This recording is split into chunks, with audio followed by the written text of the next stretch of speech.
Jessica, muy buenas noches. Lamentable noticia la que nos das de esta pérdida en la Policía Nacional, que se suma además a la que ya hubo ayer en Zaposoa y a las otras que han habido durante la semana.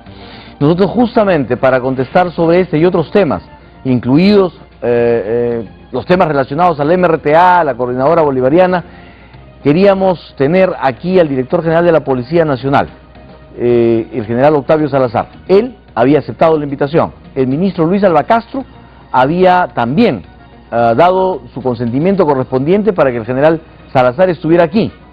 Después de que todo había estado ya finiquitado, pues un coronel de apellido Segarra llamó al canal a las 4 de la tarde de hoy a decir que el general Octavio Salazar se había quedado botado, su auto se había quedado botado en la carretera Ayacucho. No entendemos cómo el director general de la Policía Nacional se puede quedar botado con su auto. Entendemos que, obviamente, como cualquier mortal, se traslada y puede tener algún percance.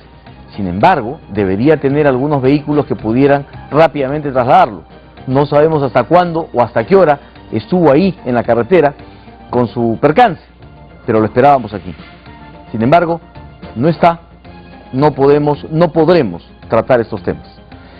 Vamos a tocar otros asuntos relacionados con el Parlamento. Para eso está con nosotros el congresista Renzo Reyardo, quien ha tenido la gentileza de, a pesar de ser un domingo de Semana Santa, un domingo de resurrección, haber venido rápidamente hasta nuestros estudios para ser nuestro entrevistado el día de hoy. Congresista, ¿cómo está usted? Muy buenas noches. Enrique, buenas noches. ¿Cómo está? Señor, ¿cómo está? Permítanos presentarle al resto del panel para poder iniciar nuestro programa. Diana Seminario, Víctor Andrés Ponce, ¿cómo están ustedes? Muy buenas noches. Vamos a tocar el tema que se relaciona con los problemas que han surgido en el Congreso de la República y una ley que aparentemente había sido alterada. Pero yo antes quiero hacerle un par de preguntas con respecto a algunas expresiones del presidente de la República. Si usted quiere que algo salga, que algo no salga, mándelo al Parlamento Nacional, ha dicho el presidente de la República. Exacto. ¿Qué piensa usted?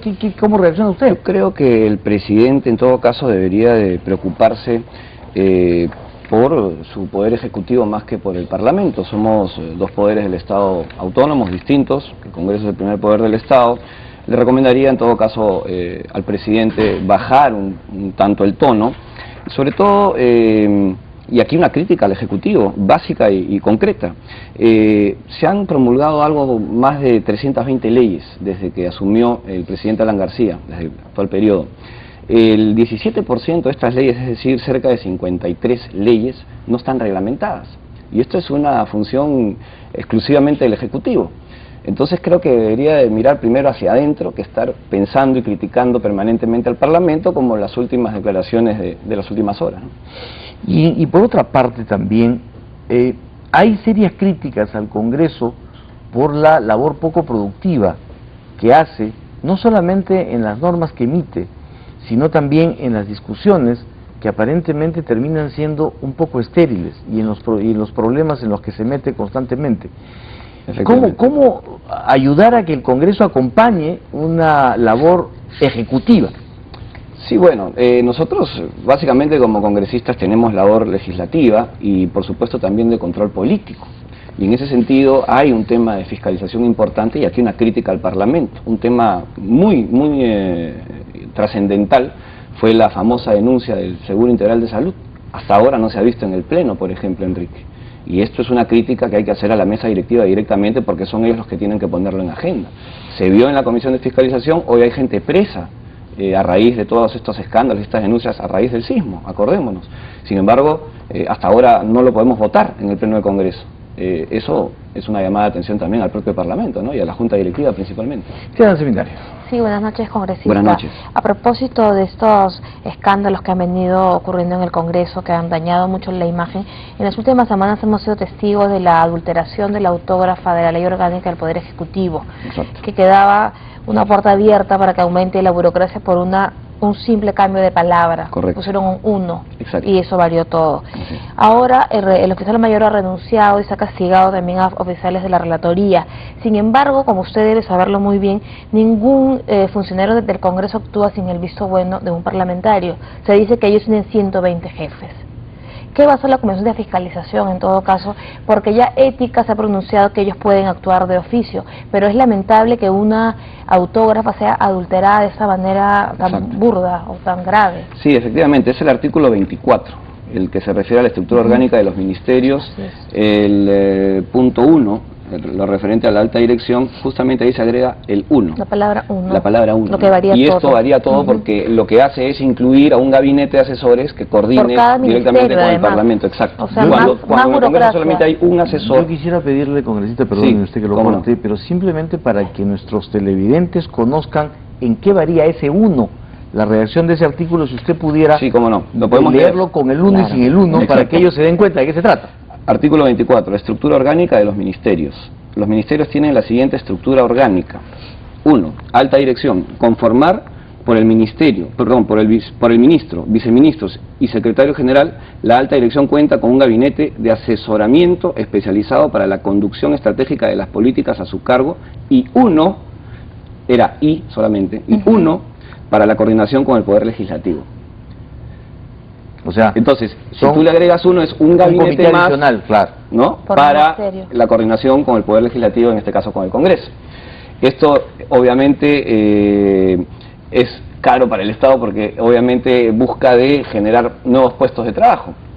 Y esto ha generado pues todo un escándalo en realidad en el Congreso. No es poco la renuncia del oficial mayor, el señor Abanto, no es poco la denuncia que ha iniciado el procurador del Congreso de la República para los miembros de la relatoría, que son los encargados de redactar la autógrafa que va al Ejecutivo y que posteriormente es promulgado y se convierte en ley.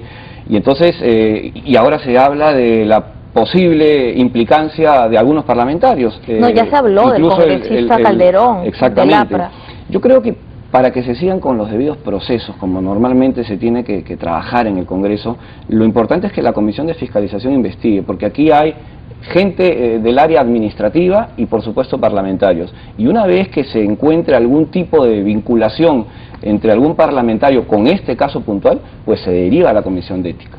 Pero me parece que esto es un tema muy grave que habría que revisarlo en la Comisión de Fiscalización y anuncio esta noche que lo voy a presentar en la Comisión de Fiscalización para que el Pleno de la Comisión decida si finalmente se inicia una investigación. Una precisión, ¿por qué fiscalización ética está bien, pero por qué no la Constitución constitucional? Porque si un parlamentario ha incurrido en eso es una falta muy grave. Porque habría que probar la presumible vinculación o la participación de algún parlamentario en este hecho, ¿no? En este caso puntual. Congresista, ¿qué se va a probar? ¿Quién va a creer que esto ha sido obra del oficial mayor o de un relator? Usted no se da cuenta. Es difícil de creerlo. No, cualquier persona con sentido común no lo cree. Entonces, Enrique Castillo le preguntaba, ¿por qué el presidente golpea de esta manera al Parlamento? O sea, todo el mundo agarra de punching ball al Parlamento. Correcto. Es precisamente por ese tipo de versiones, Sí, claro por que esta búsqueda de chivos expiatorios y negar lo que es real. Esto ha sido una movida de alguien del APRA. Y por los intentos, Víctor Andrés, de blindar a quienes cometen las así es, faltas. recordemos que esto la gente lo va a asociar inmediatamente al Tulazo. Sí. El escándalo de Tula Benítez, ante la cual tuvieron que retroceder y en la cual también de alguna manera su bancada estuvo apañada. Sí, bueno, ellos, la bancada en sí tenía una posición básicamente del debido proceso, que se consideraba que no era, que no estaba tipificado por lo que se acusaba a Tula Benítez, pero finalmente yo no estuve ni siquiera en esa votación porque esto fue de un día a otro, yo tenía un viaje programado al extranjero, pero en fin,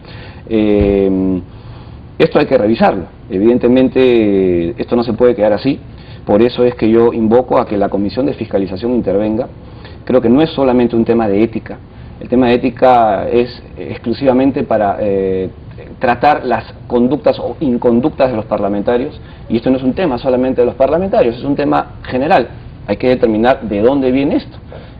Yo también tengo esas dudas, si es que el personal administrativo trabajaba por iniciativa propia o por órdenes de alguien, y eso hay que revisarlo. Da la impresión que no hay oposición, no hay fiscalización en el Congreso, da la impresión que la oposición y la fiscalización está en algunos gobiernos regionales. Esa es la impresión. Bueno, yo discrepo alturadamente porque sí se han hecho algunas cosas importantes, ya lo dije al principio. Se hizo una denuncia muy grave como la del Seguro Integral de Salud, que fue la denuncia tal vez más grave de este gobierno. Y finalmente las personas que estuvieron implicadas están hoy presas, están en la cárcel. Y eso fue una denuncia que se hizo en la Comisión de Fiscalización, que se trabajó en la Comisión de Fiscalización y que a raíz